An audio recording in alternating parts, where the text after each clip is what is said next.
జగన్మోహన్ రెడ్డి ఈరోజు ఆయన ఒక దుర్మార్గుడిని పరామర్శించడానికి పోయినాడు. అక్కడికి పోయి ఆయన ఏం మాట్లాడుతున్నాడు జగన్మోహన్ రెడ్డి? ఆయన కులాల గురించి మాట్లాడతాడు, చంద్రబాబు నాయుడు గారు లోకేష్ బాబు గురించి మాట్లాడతాడు. నీ పార్టీ వాళ్ళు కూడా సమర్థించరు. అదేమంటే వార్నింగ్ ఇస్తావు, సప్త సముద్రాలు ఉన్న పట్టుకొంచి లోపలేస్తానంటావు. ఇది కర్మ. నేను ఒక సలహా చెప్తా.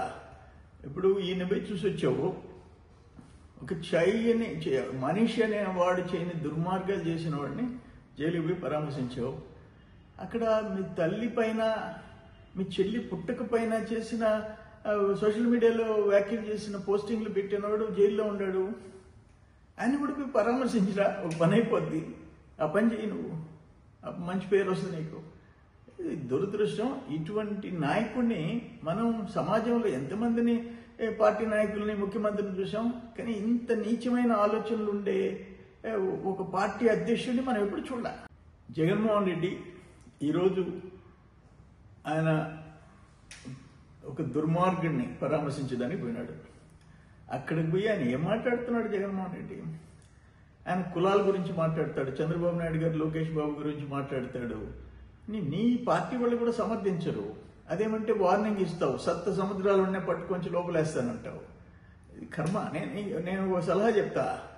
ఇప్పుడు ఈయన పోయి చూసి వచ్చావు, ఒక మనిషి అనే వాడు చేయని దుర్మార్గాలు చేసిన వాడిని జైలుకి పోయి పరామర్శించావు. అక్కడ మీ తల్లి పైన, మీ చెల్లి పుట్టక పైన చేసిన సోషల్ మీడియాలో వ్యాఖ్యలు చేసిన పోస్టింగ్లు పెట్టినవాడు జైల్లో ఉన్నాడు. ఆయన కూడా పోయి పరామర్శించరా, ఒక పని అయిపోద్ది. ఆ పని చేయి, నువ్వు మంచి పేరు వస్తుంది నీకు. ఇది దురదృష్టం. ఇటువంటి నాయకుడిని మనం సమాజంలో ఎంతమందిని పార్టీ నాయకుల్ని, ముఖ్యమంత్రిని చూసాం. కానీ ఇంత నీచమైన ఆలోచనలు ఉండే ఒక పార్టీ అధ్యక్షుడిని మనం ఎప్పుడు చూడాలి. జగన్మోహన్ రెడ్డి ఈరోజు ఆయన ఒక దుర్మార్గుడిని పరామర్శించడానికి పోయినాడు. అక్కడికి పోయి ఆయన ఏం మాట్లాడుతున్నాడు జగన్మోహన్ రెడ్డి? ఆయన కులాల గురించి మాట్లాడతాడు, చంద్రబాబు నాయుడు గారు లోకేష్ బాబు గురించి మాట్లాడతాడు. నీ పార్టీ వాళ్ళు కూడా సమర్థించరు. అదేమంటే వార్నింగ్ ఇస్తావు, సప్త సముద్రాలు ఉన్న పట్టుకొంచి లోపలేస్తానంటావు. ఇది కర్మ. నేను ఒక సలహా చెప్తా. ఇప్పుడు ఈయన పోయి చూసి వచ్చావు, ఒక మనిషి అనే వాడు చేయని దుర్మార్గాలు చేసిన వాడిని జైలుకి పోయి పరామర్శించావు. అక్కడ మీ తల్లి పైన, మీ చెల్లి పుట్టక పైన చేసిన సోషల్ మీడియాలో వ్యాఖ్యలు చేసిన పోస్టింగ్లు పెట్టినవాడు జైల్లో ఉన్నాడు. ఆయన కూడా పోయి పరామర్శించరా, ఒక పని అయిపోద్ది. ఆ పని చేయి, నువ్వు మంచి పేరు వస్తుంది నీకు.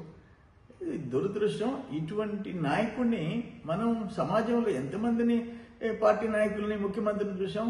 కానీ ఇంత నీచమైన ఆలోచనలు ఉండే ఒక పార్టీ అధ్యక్షుడిని మనం ఎప్పుడు చూడాలి.